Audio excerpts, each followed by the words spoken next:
Welcome, everyone, and we're going to go ahead and get started. Let's see. It looks like we have some really special guests from all over the place. It's great to have you here. My name is Kira Epstein. I'm the program coordinator at the New School at Commonweal. I'm here today with our host, Irwin Keller, to welcome Carola DeRooy Davis to the New School.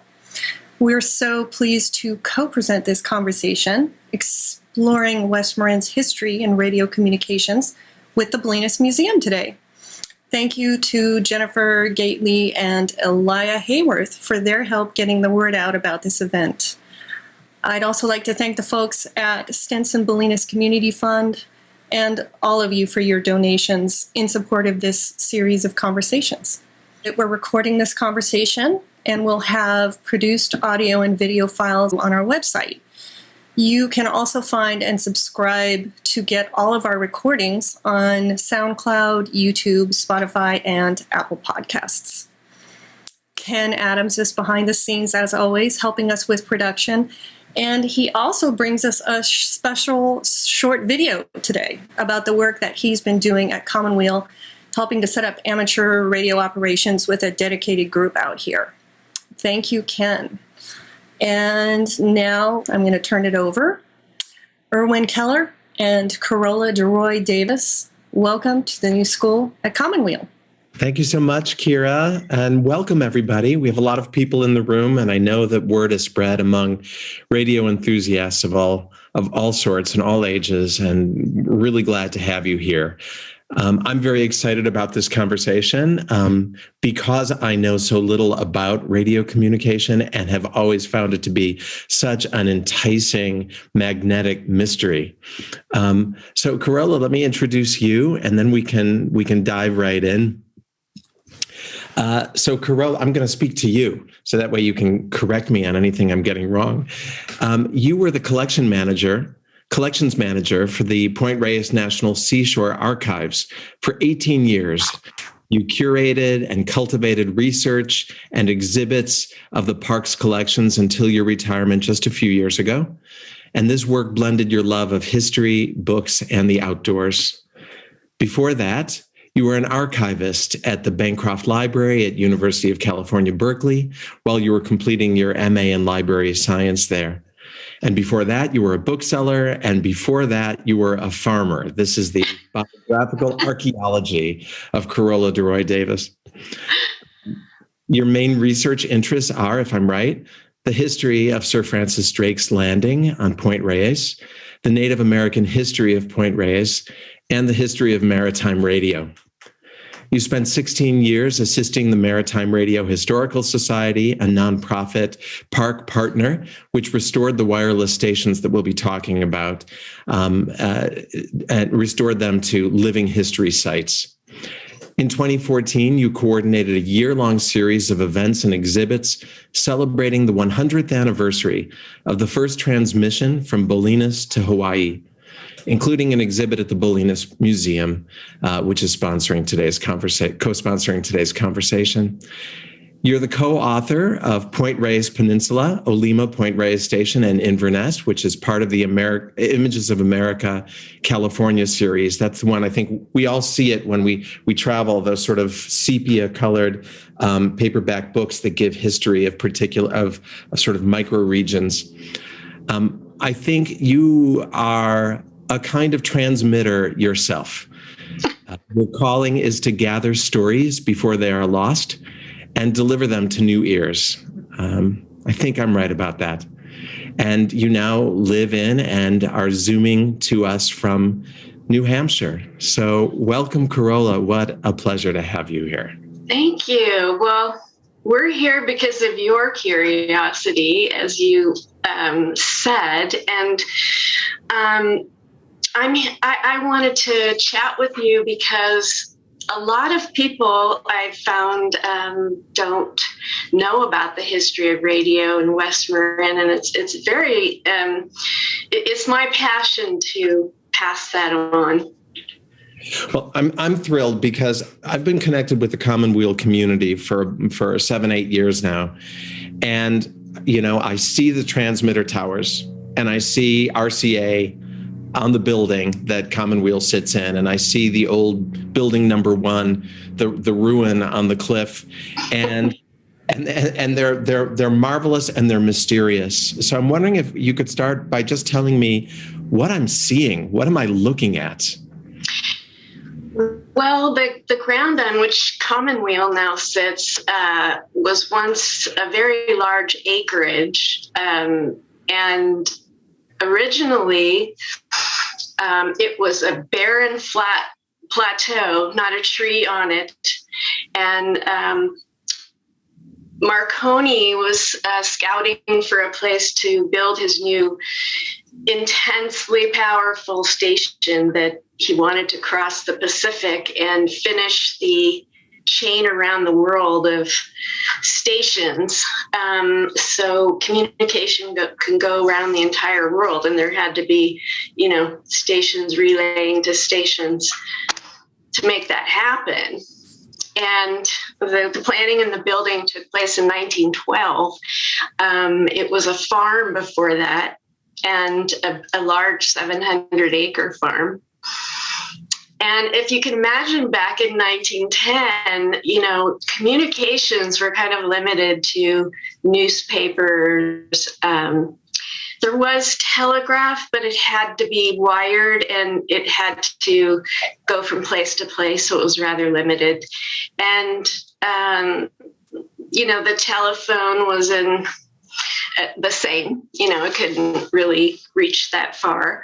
So the way people got information was pretty much mouth to mouth as people visited each other and newspapers. So, it was a dream of Marconi's as a child even, to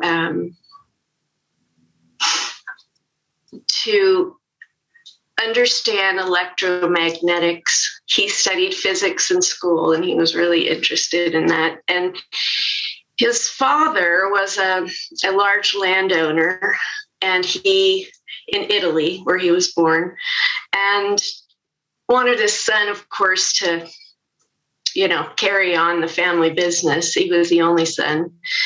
But he was just mad for the science of understanding electromagnetism. So he did little experiments at home, and he finally got a wireless signal to pass across the table, then across the yard, then across further distances, then across the Atlantic. And, his idea was not popular. He could not get it funded by the Navy, by the post office, by any European, but primarily Italy, where he started. But then England took an interest in him, and he moved there. So from there, he had this dream of connecting the world. And, like many 19th century men, he had these grand ideas, which have brought us to where we are now. And so I think why he picked the site that you're on, or that Commonweal's on, is because it had the cleanest signal on the West Coast. So there wasn't any pure interference. Now, they had to build 2 stations. The one at Commonweal was the transmitting station, and the first receiving station was in Marshall on Tomales Bay. They had to do 2 stations because of feedback, because of noise? Yes, they had to be a distance apart wherever he set them up. And that was so they didn't interfere with each other. So maybe, 20 miles away or so from each other, at least. I just have to take a moment just to honor the mind-bogglingness of this. We were talking beforehand, and Ken, our engineer today, was talking about a conversation that he had with Richard Dillman, who's in the room also, about Hi, Richard. where Richard said, nobody actually understands how this works. I'll indulge for a moment in an old Jewish joke that I learned when I was a kid. that's exactly about this, about two guys walking along, and one says to the other, I've been wondering, how does the telegraph work? And the other one says, it's like this. Imagine a big dog. Its head is in Minsk. Its tail is in Pinsk. You pull the tail in Pinsk, the dog barks in Minsk. And the other guy says, oh, okay, I think I understand. So how does the wireless work? And the other guy says, same thing, no dog. I mean, and that kind of that's kind of it. That's the limit of our understanding, right? I can kind of imagine something about the telegraph. I can kind of imagine breaking up an electromagnetic signal that's running along a wire. But take away the wire, and it's just magic. Well, I think Richard Dillman's being a little modest, because there is a lot of engineering and different things, that concepts that need to be learned to understand what he does, and what everybody who can do wireless radio. And it comes out of Morse code, which was invented by Morse in the late 1800s, using the telegraph key, right? That's what you're referring to, and just seeing that visually in movies and things like that. So the Morse key was really the key to the first kinds of transmissions adapted for radio wireless. And wireless happens by the magic, and this is something that developed over time, and how they could get the signal further and further, that the radio waves, which travel at the speed of light, go up and bounce off the ionosphere, which is a layer of our atmosphere, and can go down, and in that way and be received. And in that way, Marconi proved that because the Earth was round, it didn't prevent us from sending signals from one place to another, one side of the world to the other. And that was, he was like the super Steve Jobs of his day, because he built a business, and that was one of his real genius efforts, to create this commercial system. But he used the patents. He had a lot of patents and stuff, but the patents of elements of being able to transmit from other people. And the first machines he built were these big, giant. If you've ever seen Building 1 out at behind Commonweal, that was the original building that was built by Marconi for these giant machines, which had to come from New York, across the Panama Canal, and then sail up to San Francisco. And then these giant pieces of equipment were loaded onto these two schooners that made the trip from San Francisco to Bolinas. And this is just a gargantuan effort. And then they had to haul them about 4 miles, partly uphill, by oxen cart to the site of building the radio. And it was the spark gap method that was first used, and the machines were loud, they were big, and they had to have tenders. So when you say that it was the spark gap method that was used in those machines, were there different systems? Were there different platforms? Was Marconi's genius sort of taking yes, to his business? Mm-hmm. And like today, with the evolution of computers and other forms of communication we use now, he was sort of the grandfather of wireless. There was wireless before the wireless most of us knew about. So they evolved over time. Mm-hmm. Yeah, they evolved over time. And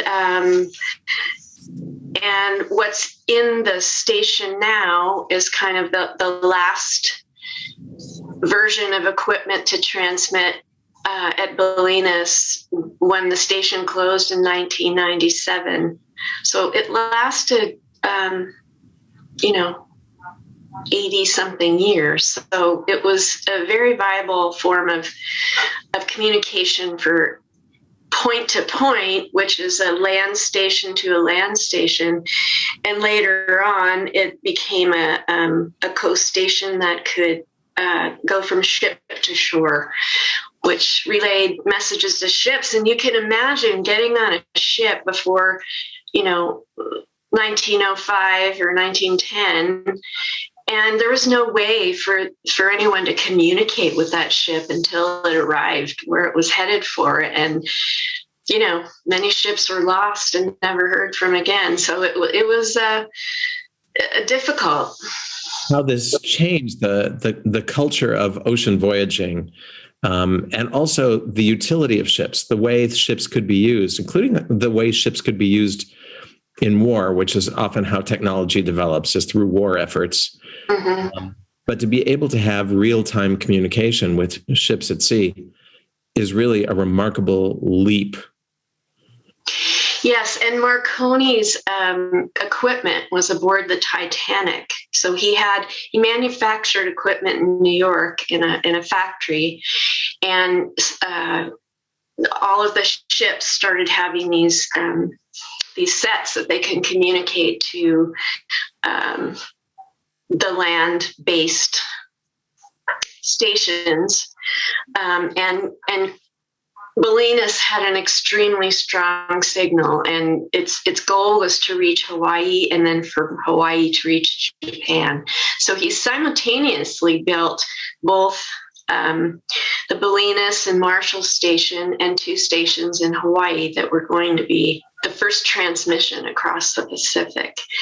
And the wars kind of also advanced technology, of course, and it was a commercial enterprise. So we're not talking about people in the beginning being able to listen in their home. This was a commercial enterprise for sending news, information, weather. Companies would communicate with the ships at sea about, where they're coming into port and what's going to be there and that sort of thing. So all industrial uses. It wasn't like in the beginning, no public level usership. Yeah, no home radio. Mm-hmm. Yeah, not yet in the beginning. So, the next phase, after World War I, a law was passed during the war that no foreign companies could own the communication system of the United States. And Marconi was bought out. He could no longer operate in the United States. And I don't know, you think about all this history, and I think about the history of the people, what they went through, how the teams of people that made all this happen. There wasn't only the radio station equipment, there was the antenna fields, which, at Bolinas, windy, foggy place, a lot of the time, they had to climb up 300 feet. There was a test for one of the main riggers they wanted to hire, and the company didn't want to pay him as much as they asked for. And they said, well, you come out here and watch him climb up this pole. So they put him in the bosun's chair, and a mule pulled the rope so he could be lifted up to the top. And then he had to climb out on the cables and the wires to make a repair, 300 feet up in the air. So, and they go up to maintain things, but often they'd have to go up during a storm or other times when, things went out because of the weather and the wind and so forth. So it was a pretty difficult job. Imagining it.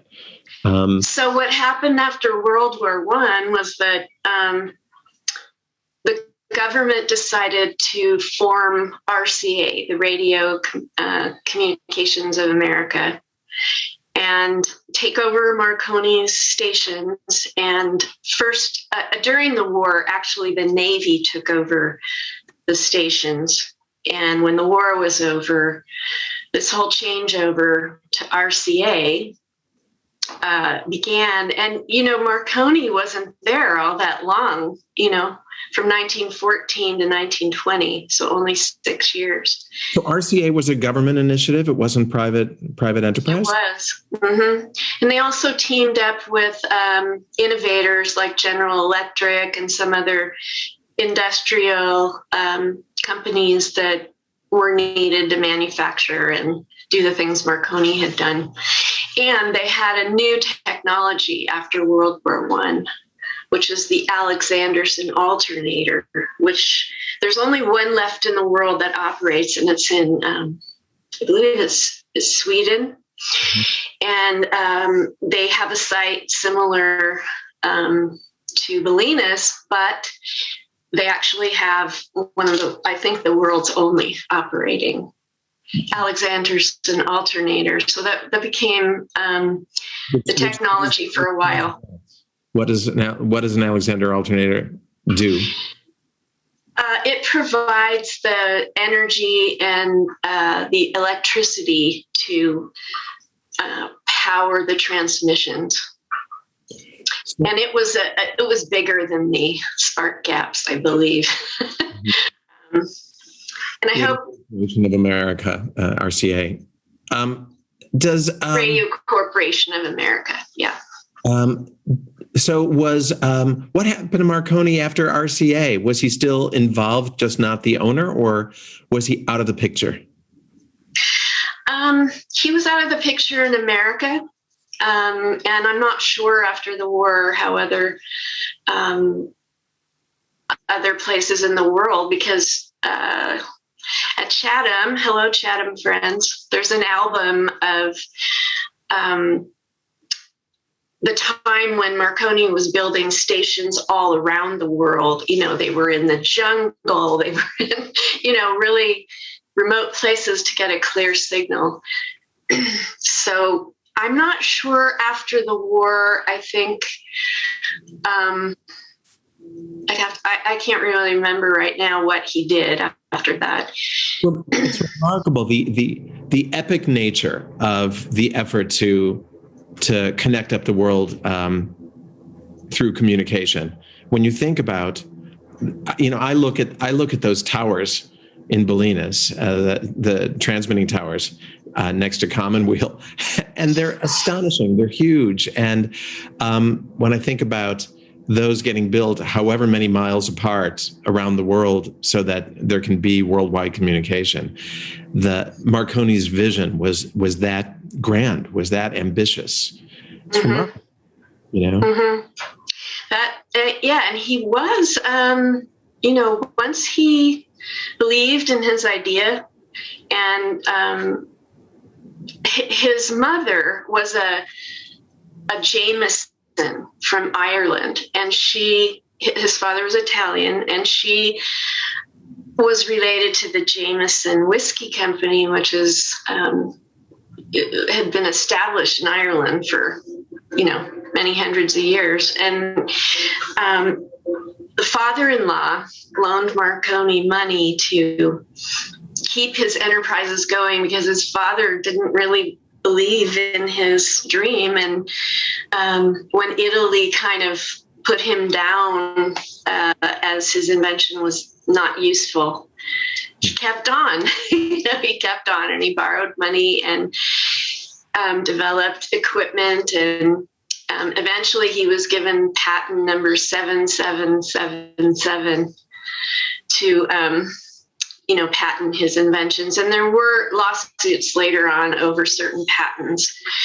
And I think I do remember now that when he went back to Italy, from America, he came involved in politics. He was a very famous, icon in the world at that time. So, he had different roles in Italy as a public figure. I want to maybe come back, and this is fascinating. The life of Marconi, how that kind of mind and that kind of ambition then plays out. I want to come back to ship to shore a little Okay. bit. Well, that ties into RCA. Oh, great. So let's talk about ship to shore. And I want us to get to talking a little bit about the culture of radio, the culture of radio operators. Yes, the culture. The culture is something that is very important to radio telegraphers. They are very proud of their skill. It's a profession. And, they called themselves brass pounders, and the people on the other end were sparks, the people on the ships, and the current radio folks out at Commonweal and on Point Reyes Peninsula, where the new receiving station was built, call themselves squirrels, radio squirrels. But it's a language. They used Morse code, and it was taught in the military and electrical engineering and those sorts of fields. And to be an operator was to communicate with ships at sea or land stations, and every person had to use the Morse key of their choice. There were different kinds that were developed because the beginning they had brass keys, and the pounding of those to send out Morse code gave people what they call the glass arm, basically repetitive injury. And so other types were invented where instead of going this way, they could go this way, and other types of more comfortable keys. So that also evolved. So the key is the hardware. That's the mechanism, the thing that you're clicking. Yeah, that's the person to person. And, they developed relationships with the men on the ships. I think all of them were men up until more recent times. And they were proud. The land-based side was very proud of their station in particular, which was in the beginning at Marconi's time, it was KET, but eventually KPH. And when RCA came along, RCA was a big corporation even then. And the corporation was then sending all the updates of equipment, rules for how to behave. You had to take a loyalty oath.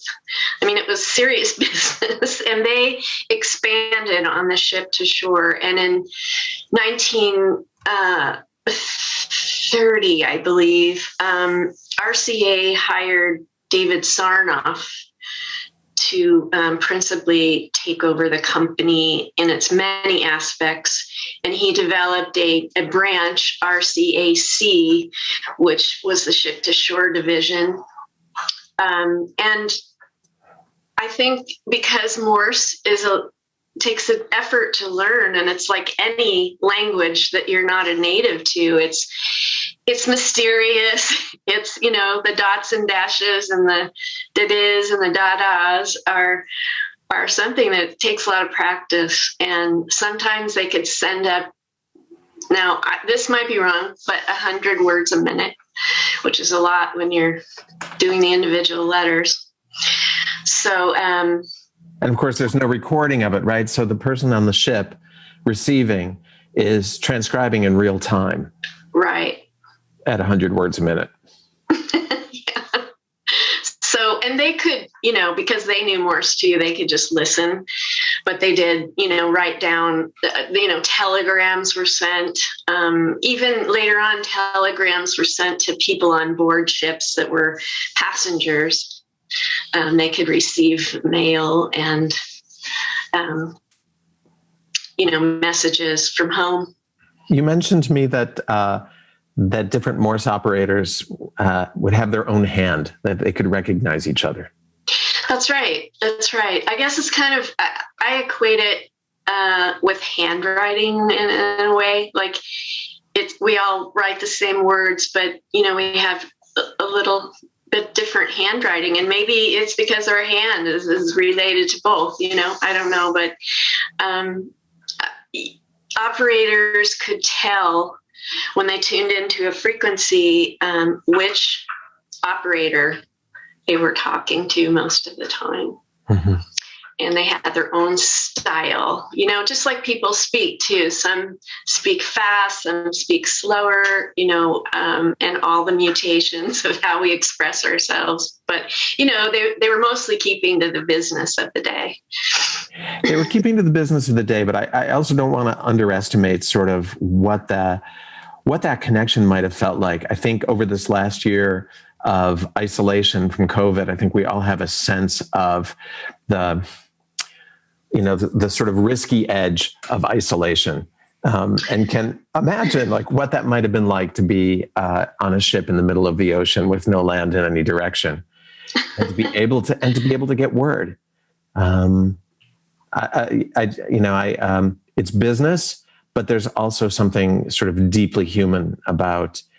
Yeah, it was a revolution, as much as we have a digital revolution now that we all can relate to.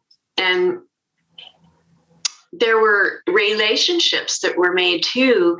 And when certain ships would come into port in San Francisco, for example, some of the operators from the land station and the ships would get together and probably go to a tavern and talk radio. So, there was real connections made between people, and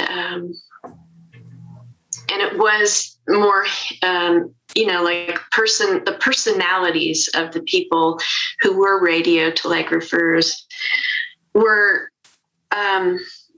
unique, I guess, in a way that any group of people who work together and have a specialty, they kind of speak their own language and have their ways of communicating. So I think, that was a big part of the human story, both on the land and at sea. And yes, you're right. I mean, this last year of not being able to see people in person very much, and being isolated. I mean, all the stations that were built were in very remote places. Marconi invested a lot of money in a kind of luxury at his stations around the world, where his powerful stations, he built a hotel, which is still at Commonweal and is now the center for activities there. It was pretty much a wreck when they remodeled it, and that was good because it saved a lot of the integrity of the building. And then they built cottages for the engineer and the station manager. They had their own cottages. So and those are the two cottages. Not quite the life of the 19th century lighthouse keepers. No, and they had a cook and a cleaner, and they had a tennis court. It's kind of obscured on the landscape now, but you can still see remnants of it there. And so they had exercise. They had, I think they had a piano and maybe a billiard table. They were living okay, and some of them have families, and they lived in Bolinas, which was also really impacted by the station choosing that site. How so? What was Bolinas like before this? Well, it was mainly just a port, from San Francisco. Like I said, with the schooners, they brought lots of things to San Francisco, like the butter and cheese and hogs and other things that were the farmers and because of course there was no Golden Gate Bridge yet. No, there was no easy way to get the dairy products of Marconi. Right. And so they would have to make these trips across the bay. And the first thing that was really needed there was electricity to run to the Bolinas station. And they needed, a good connection. So even today, like our our wireless things, we still have to plug them in and either charge them by electricity coming into our home or charge them with a battery. So even though it's wireless, at some point it needs to be charged. And so the electricity was brought over from Sausalito over Mount Tamalpais. And you can imagine that endeavor as well. I mean, the roads back in, 1914, when we barely had cars, the city had some, but there probably weren't many out here. So their ability to, some of the people who had families, moved to the town of Bolinas, and that was that some of the farmers had jobs helping to build the stations. So there was kind of an exchange between the community, and they were one of the first places in Marin to have electricity, if not the first, maybe on the other side of Marin. But and so that was a big change in the town. And then people moving in, schools, shops, other things were, affected by a bigger population because it took quite a few people to run the station. I'm curious about that. I mean, how many people does it take to run a station? You need operators, you need alternate operators. Yes, there were many positions, and Commonweal has a book that was created by an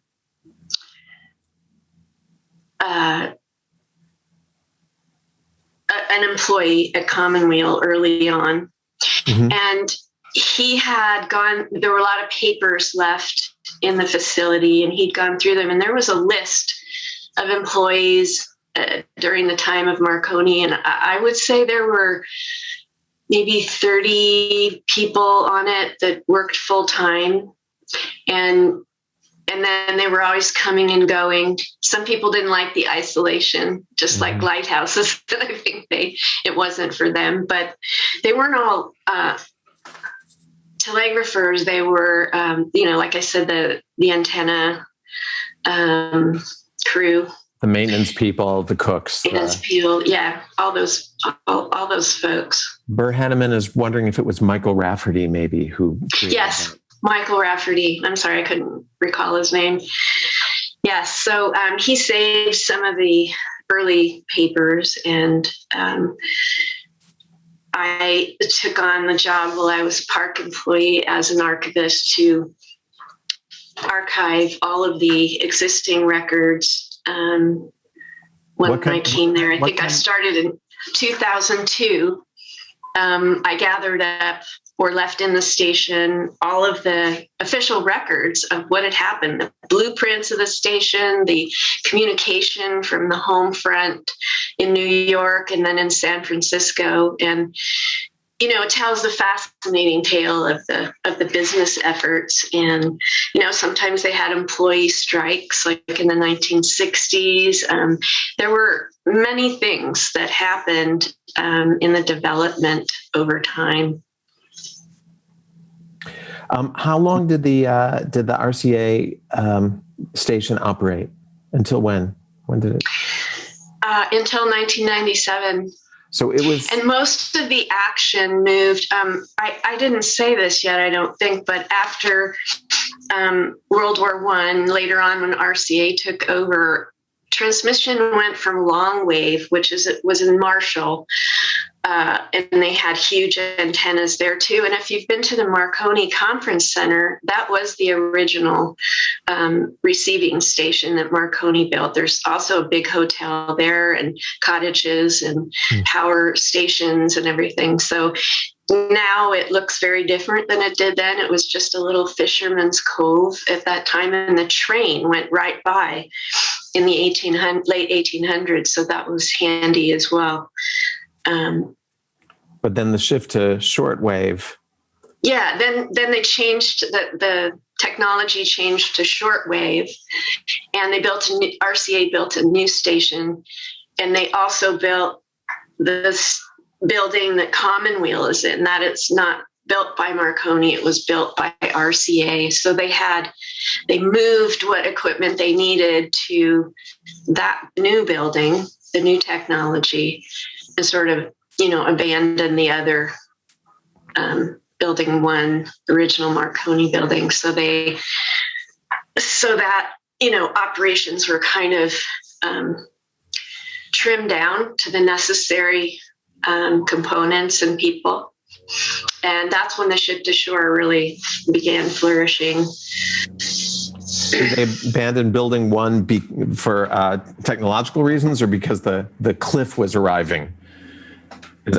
No, it was more because, because of the technology. They needed a new building. Yes. And the cliff on which the original building sits is eroding away. Even in the last 20 years since I was around there, still eroding. And I guess because the National Park Service now owns that and leases it to Commonweal, that, the Park Service is going to have to decide if that building is worth moving or saving, or, because we took an inventory of all the equipment in both stations, I think in 2015, and there's still quite a bit of, I think there were 28 important artifacts in there from the Marconi era still, and they were mainly things attached in the building. And there's a giant transmitter in there called BL10, and it was kind of vandalized, but the shell of it is still there, and it's quite impressive. Yeah, it's very beautiful, even as a shell. It's just a very beautiful thing. There's a lot of action happening in the chat, and I want to just bring some of it into the room. Burr Henneman also says that to his knowledge, the biggest category of workers were the riggers who erected and maintained the antenna poles. So, and WA1EXA-Mark Petruzzi, so I guess that's a radio handle, said that in World War II, Chatham was a Navy listening station. So Mark, you're right. You're writing also from Chatham. He says, we copied and located U-boats. The operation was run by Navy Waves. What is Navy Waves? Do we mean waves? Waifs? So say more about that. I visited Chatham, and it's now a museum, and they have a school for children who are studying the STEM program, primarily, how to build robots and all these other things during the summer. And the main building is now a wonderful museum. And I actually met Marconi's daughter there. Oh, really? Yes.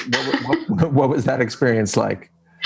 Well, it was part of the 100th anniversary celebration. And I was on the East Coast for another reason, and I was able to go to the main gathering, and she was there, and I got a seat of honor right next to her, which was wonderful. And wow. She got up and spoke about her father. She was the only child from his second marriage, Electra. So I don't know. What did he say about the Navy Waves? Yeah, that's an interesting naming choice. To call his daughter Electra. I guess Radia wasn't available. Burr also mentions about the succession of technologies you were referring to, Carola. When Commonweal moved onto the Bolinas RCA site in the late 70s, the big room upstairs in the main building, which is 58 by 58 feet, was filled with tall banks of obsolete transmission equipment. They used lots of radio tubes, some of them maybe a foot long. And that equipment had been replaced by newer generations of equipment in the adjoining building sometime around 1962. Dewey, your colleague and co-author, Dewey. So waves are women in the Navy. That's what I was suspecting. Dewey says that Building 1 has, in his opinion, historic significance on an international level. It's too bad the cliff has eroded so much. It's true, the building is really teetering at the edge. My hope was always that we could get a large amount of funding from some new tech companies in Silicon Valley to restore the building, because it's, millions and millions of dollars to do it. And it is an important, I think it's on the National Register of Historic Places, and it's also qualified to be a National Historic Landmark, but it hasn't, the paperwork for that and the impetus for that hasn't come yet. While we're talking about the equipment in the Commonweal building and the RCA building, could you tell us a bit about the Marin Radio Historical Society and the work you've done with them over the years? Well, after Commonweal cleared out a lot of what was in Building 1, 97, I believe, the stations had been, when the stations closed, maybe in 1998, Richard Dillman and his partner, Tom Horsfall, formed the Maritime Radio Historical Society. And they are passionate about keeping alive the culture that we were talking about of radio men, the pride and the things that they knew were the last of. Like, there's a lot of equipment in the stations that are the last of. And so their organization grew over time, and the Park Service worked with them to fund projects like that inventory I was talking about, and the processing of the archives, and antenna maintenance. And it still is the biggest job, maintaining those antennas, especially in some of the weather we've had more recently. So MRHS... And they continue to operate the radios. And I'll refer to them as MRHS because it's easier. They have recruited a number of specialists and people who have restored equipment that was, early equipment. And they've also opened, well, not this past year, but they were open to the public on Saturdays at the receiving station, which is on the way to the lighthouse on Point Reyes. You've probably seen the famous tree tunnel, maybe, if you're a local, and that marks the spot, and there's antennas there as well. And they hosted visitors from all over the world who appreciated coming in and seeing them operate the station. It was done remotely from Bolinas, although there's a technician there, and the great Steve Haas, and so they continued for up until now. It's still going to partner with the park and to grow their organization, which is a nonprofit. And they have a wonderful website where all of the frequencies they broadcast on are posted. It's radiomarine.org. And I think that'll be it's in the chat already. In the chat. And you can see all the historic photos, radio tales, some of their other projects, because this isn't the only one, but they were dedicated every Saturday to be transmitting, currently not commercially, but as a living history site that's still using as much as the original equipment as possible. And people are fascinated to come and hear Morse code. They also have a frequency for ham or amateur radio. K6 KPH is the call sign. And KPH was the famous call sign from ship to shore. It had a certain tone to it. People had to, dial in, and then they heard the tone of KPH, and it was, I've heard, special, recognized all over the world. Are people still learning Morse code? Is there any context in which Morse code is still being used?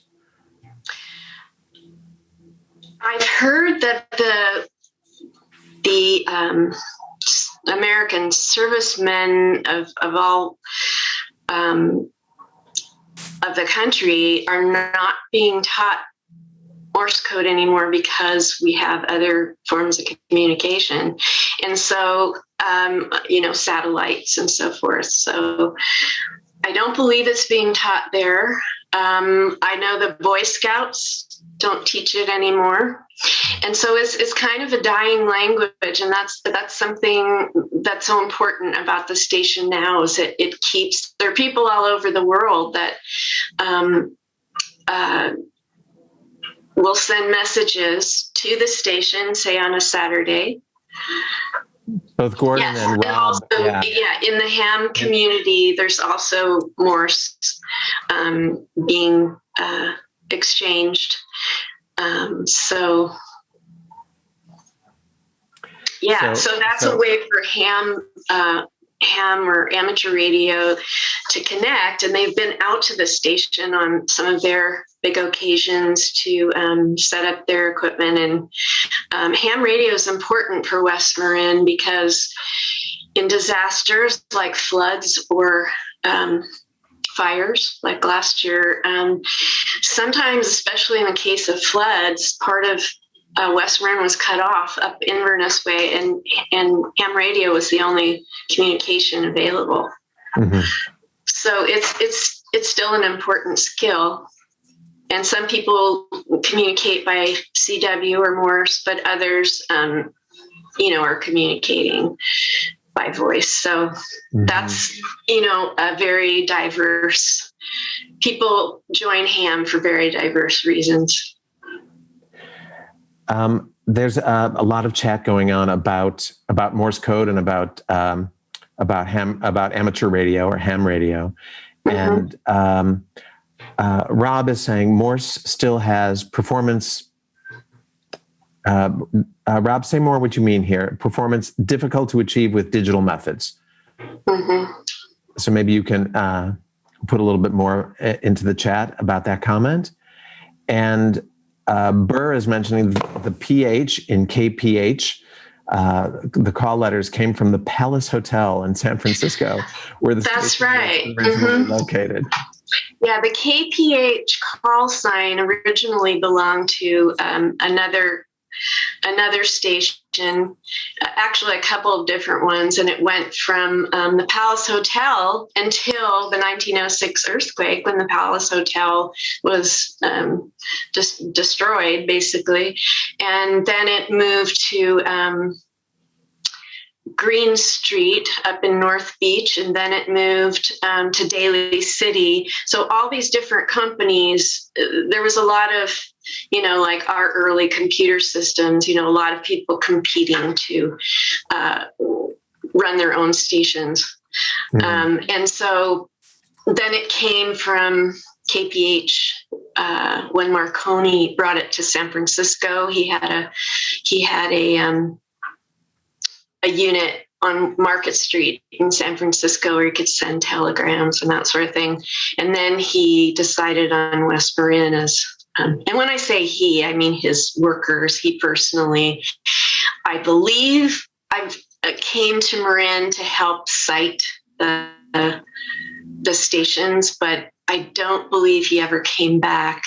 So the KPH is a very famous call sign, and it did start at the Palace Hotel.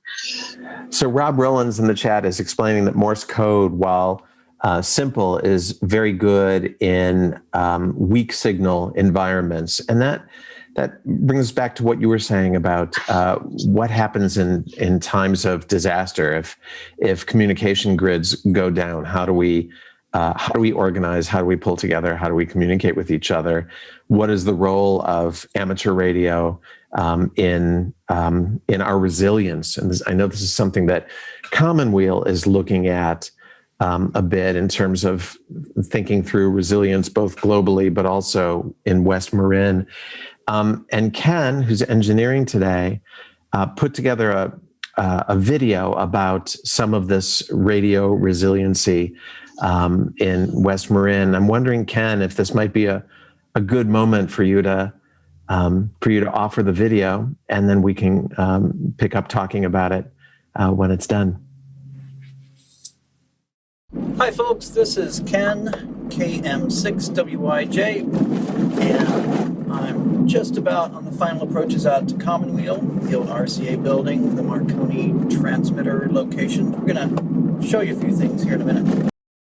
KM6WYJ is my call sign. I am a general class licensed amateur operator and longtime audio-video producer guy for the new school at Commonweal. I'm Rob, NZ6J. I've been helping Ken put this station together. My name is Jacob, KN6MPV. I work at Commonweal. Today we are out here in the old RCA building, home of the original Marconi transmitter location. The actual transmitter building, as I understand it, is a little bit farther back behind this building. We're out here today to show you some of the things we've been doing with amateur radio, both for our resiliency project, as well as general communication capabilities among the local community, the community of amateur radio hams, as well as longer range communication.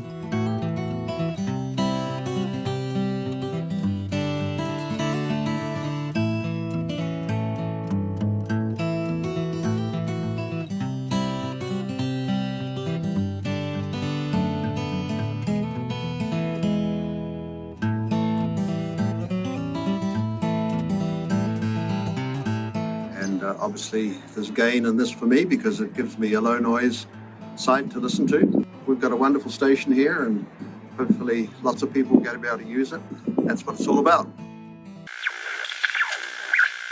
Z6J, K6MLN. Copying you very well. Steve, are you on frequency? Yes, I am. W6STY here. M6WYJ, this is Kilo November 6, Mike Papa Victor. I have a question for you, Steve, KB6HOH. What's your situation with the VHF repeater on TAM? Are you able to get into that? No copy either on 733 or 250. I have gotten involved with the radio setup for a few reasons. One is that it's been a great way to connect with the history of the site and the legacy of radio out there. Another is that I think it's an important addition to our efforts towards local resiliency. Radio allows us to communicate with different parts of the Bay Area, different parts of the country, and beyond. It has the potential to be a resource that's really helpful to our community here in times of need. I also come from a place of being interested in technology and how things work in general. And so it's been really fascinating to learn about radio equipment and radio waves and how different frequencies interact with the environment in different ways and travel from point A to point B.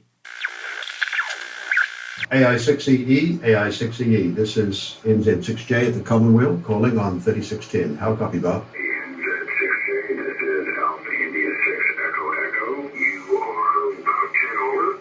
Completely copyable, over. Roger, Bob. That's great. AI6EE, NZ6J out. Zulu Radio Charlie for the Idaho QSO party. CQ for the Idaho party. Whiskey 7 Zulu Radio Charlie. November Zulu 6 Juliet. November Zulu 6 Juliet. 59 Idaho, Ada County. Thank you. NZ6J clear. Have a good one. Whiskey 7 Zulu Radio Charlie. This is Japan Radio 2 Alpha Uniform. JR2 PKU calling you. Nancy Alpha Germany Yokohama. Management handle. So sure, how you copy there? Back to you. Japan United Kilo. This is Japan Radio 2 Alpha United. You're 5 by 3, but I am copying you here in Virginia. Right to yes. Good signal. Alright, so propagation, that's good. I'm saying 73 now, and hopefully we can get a little better question, Joe. You take care, you have good afternoon. Whiskey America 4, Japan United Kilo. This is KU now. 73, thank you, bye. Getting my technician's license was really pretty straightforward. There's a lot of great online resources, study guides, and now that online exams are more common, it really didn't take too much time at all. So I look forward to learning more about the system, more about the local radio community, and helping to maintain our radio at Commonweal.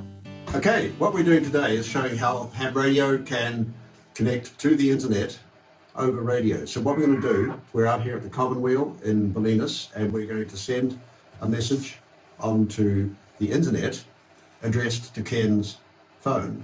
So to do that, we go into this screen here on the WinLink Express client, new message, put in a subject here, and we're going to put this into the outbox. So this basically loads the message that we just created into the outbox of the WinLink Express client. So we can build up one or a number of messages in the outbox before we connect over the radio to the WinLink system. So now what I'm going to do is I'm going to set up a session, and I'm going to press start. And now the radio fires into action. We're transmitting to a site in San Francisco in the Richmond district, and we're actually communicating on 144.91 megahertz with this station, and that station is connected to the internet point to point. So we're not going through repeaters or anything. So basically what's happening is this message is being received at the WinLink station in San Francisco and passed on to the internet. So we've received a message here, and we just go into the client. It shows now that we've received a message, and all we have to do is open it up. One unread message from, this is a reply, potentially from a Commonweal board member or staff remote. So what this means is that if Commonweal's cut off from the rest of the world by any wired method like Wi-Fi or telephone or anything else, we can contact members of the board through radio as long as we can connect to a remote WinLink station. Now in this case, the WinLink station is across the bay in the Richmond district of San Francisco, but if we go to other frequencies, it could even be in Tijuana or in Western Canada or in China. And that actually is a site that you can connect to that is itself connected to the internet, so you can get that message out onto the wider world of internet. So if the whole of America is cut off, then by going through HF radio, you can get access to the internet from the Commonweal, regardless of the status of other facilities. So if someone in San Francisco wanted to use and send a WinLink message to us here at Commonweal, could we then relay it farther up the coast to, say, Sonoma County or Mendocino? Can we hit Barnaby from here? Of course. So we can hit the node on Mount Barnaby, and we can get down into Dillon Beach. And we can also do what's called peer-to-peer WinLink, whereby we connect without using the internet at all. So basically I can connect from here to your home in Woodacre through Barnaby, and we can do peer-to-peer. We can transmit messages without no internet requirement whatsoever. I remember quite well listening to the fire scanners the night of the electrical storm last August that started all the fires, including the Woodward fire close to Commonweal and to where so many of us live. I know one of the biggest missions for this radio system at Commonweal is to be a part of a bridge to and a resource for the West Marin and surrounding communities. And I think we're very well poised to be able to do this. I think it's important that people be able to feel like they can respond, do something, be a part of a solution when oftentimes the multiple situations around us might seem hopeless or difficult to have any impact on. And it's inspiring to see the amount of energy and effort and enthusiasm that so many from the local amateur radio community, as well as the emergency response communities, have been putting into this project. So a big thank you to all of you who've helped so far and who will help in the future as we work together to build this system into a source of resilience for our local and regional and larger communities. 7-3. Leaving Commonweal now, starting to rain. Hope we're able to show you a few things about the radio systems. And 7-3 for now. This is Ken, KM6WYJ, clear.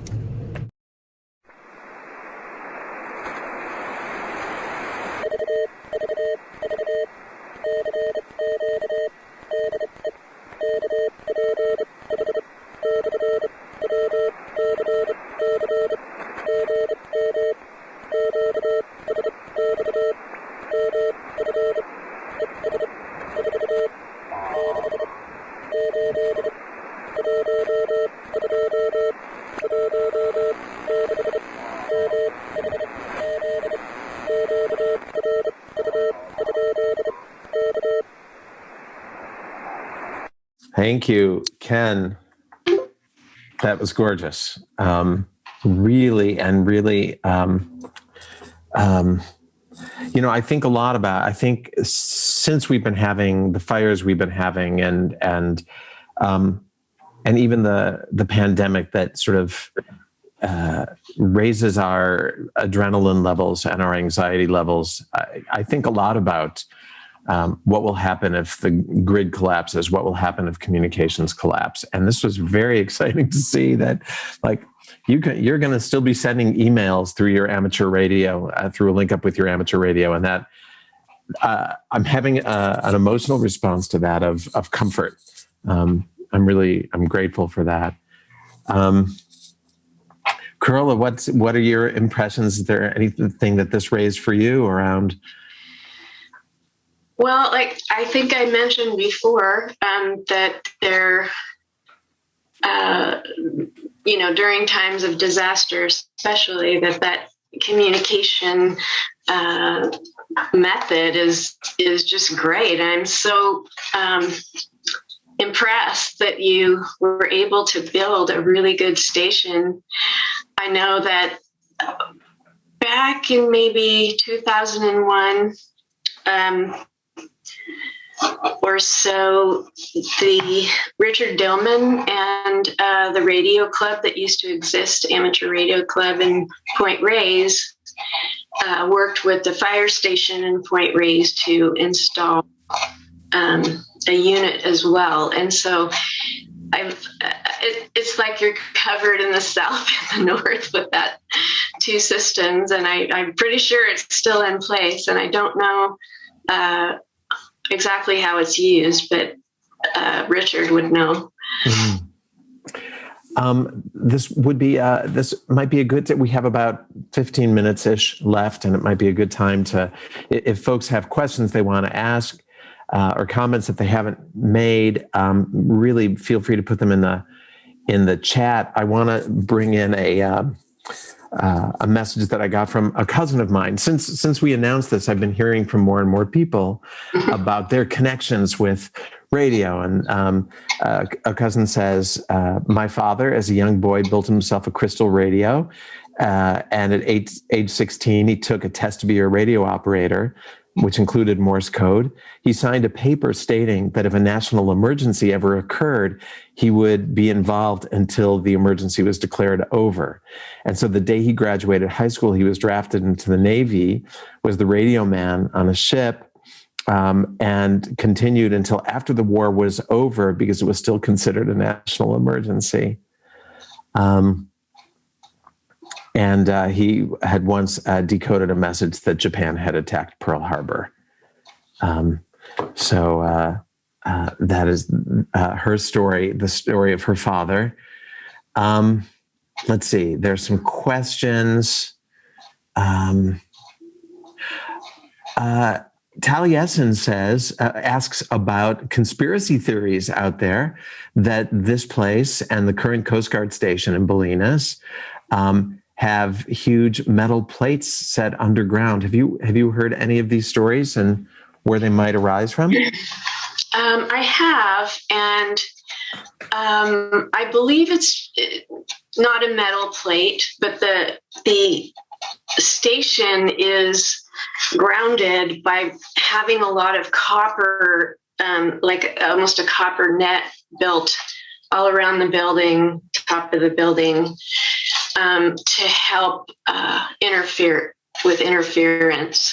And so there's, a lot of copper, and it may be on the bottom as well. I'm not sure, but I know it is in the rest of the building of the station.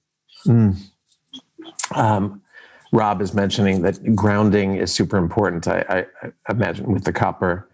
And a CW Extra is saying there's still copper-covered doors at Commonweal. Yes, there were a lot of, copper doors leading from the transmitter gallery or, other parts of the station. It was 2 stories. So, there's a lot of those beautiful, large, heavy copper doors are just beautiful. They're really impressive in person. I should say that it turns out I didn't know this, but CW Extra is actually my husband, Oren. I should have known that, I guess, as long as he doesn't have a radio handle. Mary Abbott was wondering if Commonweal has a radio relationship with the Coast Guard next door. And I think there was also an answer. Oh, yes, Ken is saying, not that he knows of, but Richard Dillman may know. So Richard, if you know something about that, please pop it in the chat. And Rob Rowlands is, again, about the grounding the copper is mentioning Faraday cages of copper isolate radio energy. Burr is saying copper screen in the walls of the big room upstairs, the old transmitter room. Yeah, the room upstairs has those, I don't even know what those things are up along the top, that are some holdover from the transmission equipment, but really look gorgeous. The aesthetics of them is so beautiful. And the aesthetics is also something I just want to toss in here. I once got a chance to walk through the equipment in the RCA building, and I felt like I was on a ship. There's something, it felt like it was a communication room, a radio room from a ship transplanted. And there was something very exciting about that, the materials and the machines. And the design of the Art Deco buildings, both at the new station on Point Reyes and the building at Commonweal now occupies. It was, they planted all of the trees. There were no trees on the mesa before they came. And, there's just a huge amount of trees now. And, they fall on the wires sometimes, and that's problematic. So try to, keep them trimmed back. There's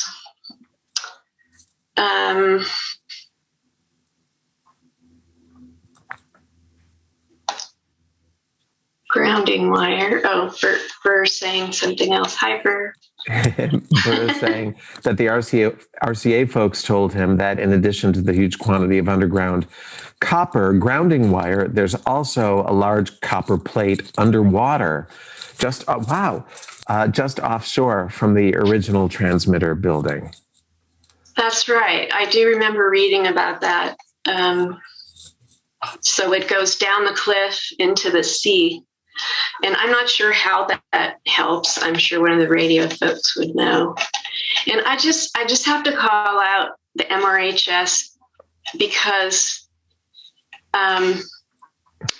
they have done over more than 20 years now, those buildings that are so important and so historic wouldn't be operating in any kind of way. They'd probably be sitting there moldering. And they have brought it to life, back to life. And it's so important for them to stay and pass it on to another generation eventually. And I have to show off one thing because I was given, we didn't talk much about tubes, but tubes, RCA developed first tubes, I think, and they came in all sizes and shapes from giant to tiny. And this is what kind of fueled the 40s, 50s, and 60s was the invention of tubes. And so a lot of the equipment ran on tubes, which was eventually replaced by transistors and into the world we know of now, digital. So I was given this at my award at my retirement, and I'm so proud of it. It's from MRHS.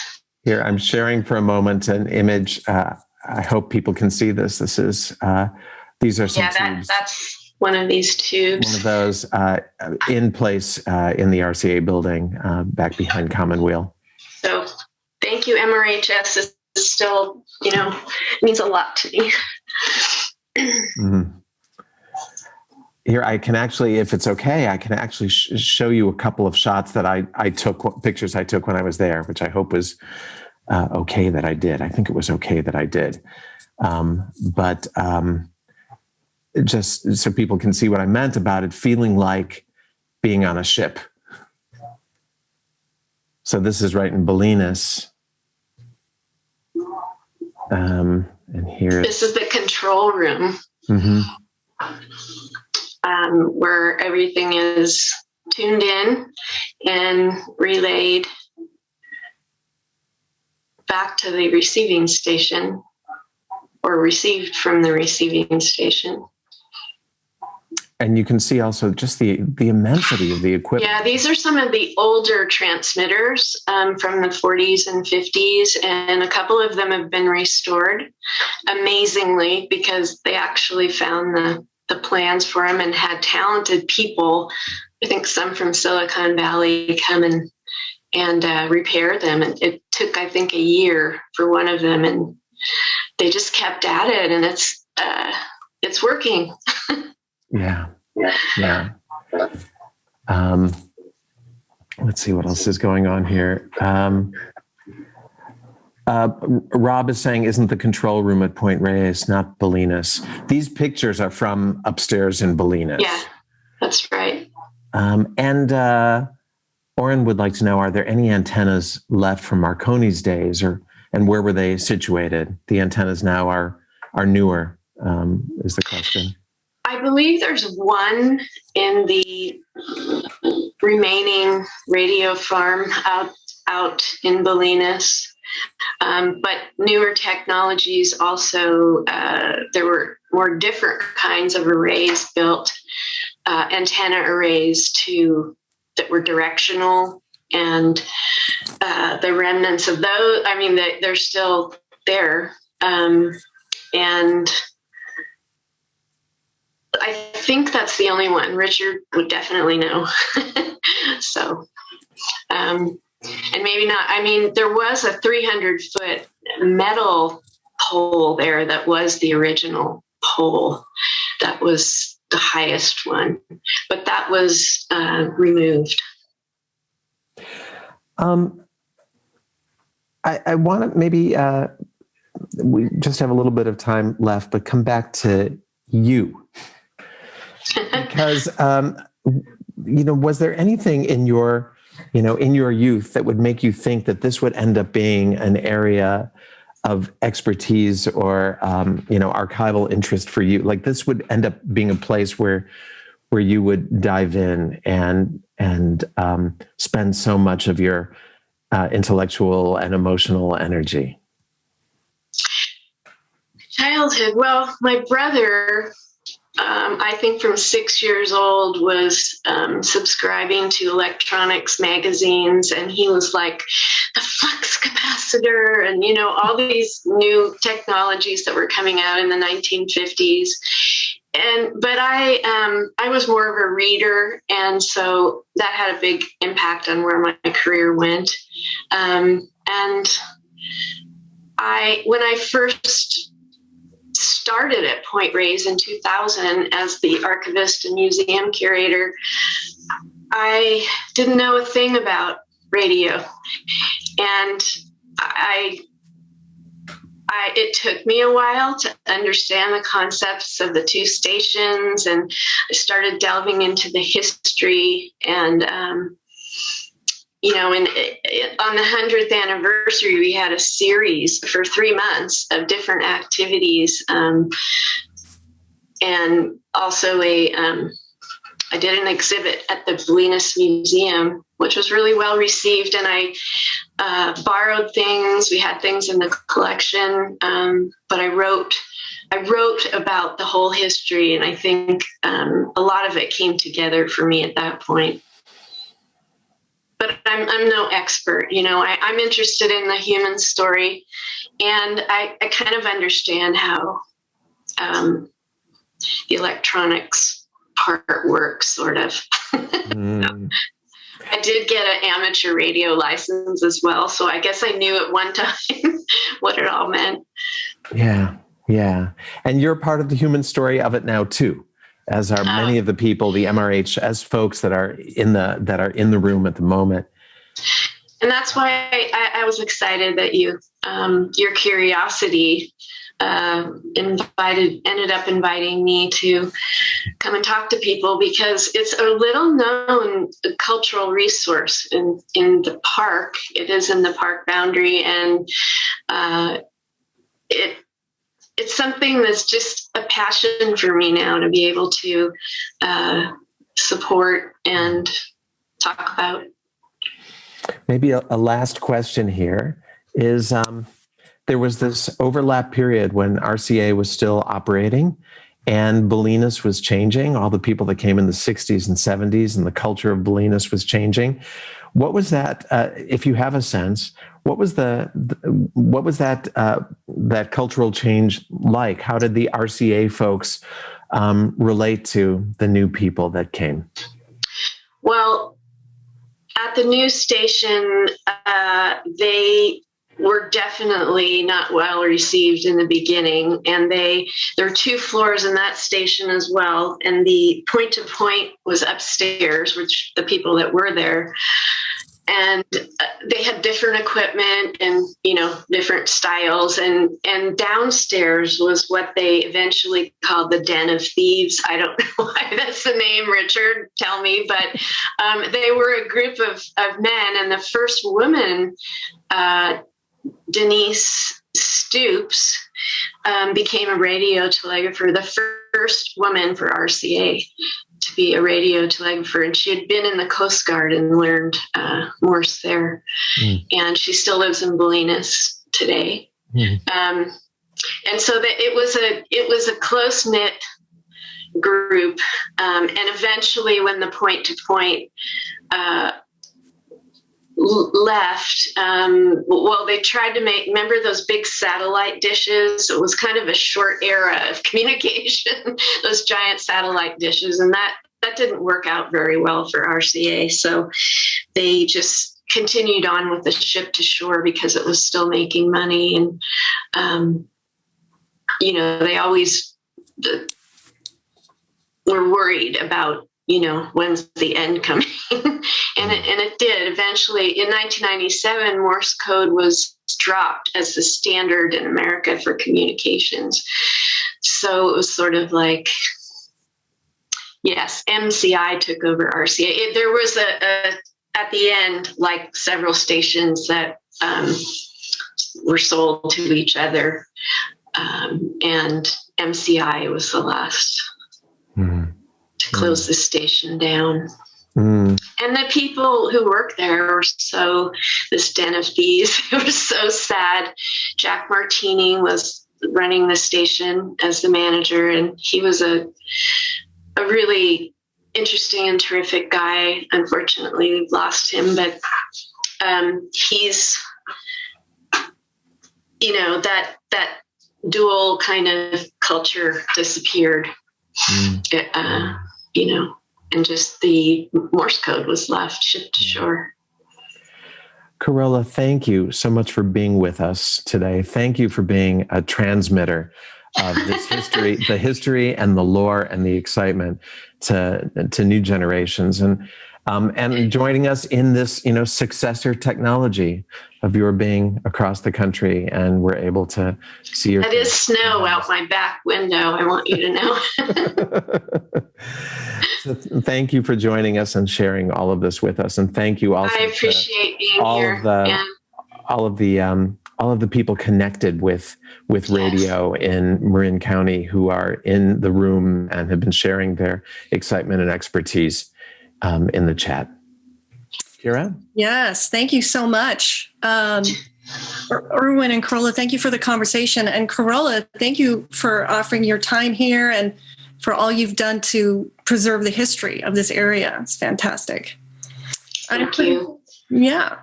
I'm putting the requisite links for donations into the chat because that's my job.